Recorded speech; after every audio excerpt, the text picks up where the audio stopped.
ક્યારે ભૂલી ન શકીએ.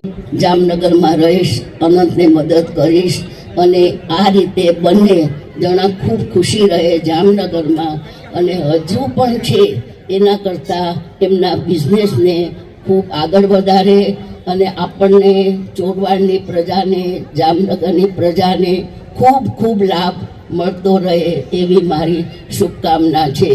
આજે તમે અહીંયા પધાર્યા છો બધા આપણા ચોરવાડ ગામના આજુબાજુના, તો બધા જમીને જજો, કારણ કે અમને બહુ ખુશી થશે કે આપ સૌ અહીંયા જમીને જાઓ, આનંદ કરો. પછી ડાયરાનો પ્રોગ્રામ છે એમાં પણ આવવું હોય તો આવી શકો છો અને આપણા ચોરવાડ ગામની ખૂબ ખૂબ આબરૂ આગળ વધે, નામ આગળ વધે એવી હું માતાજીને અને શ્રીનાથજીને પ્રાર્થના કરું છું. જય શ્રી કૃષ્ણ.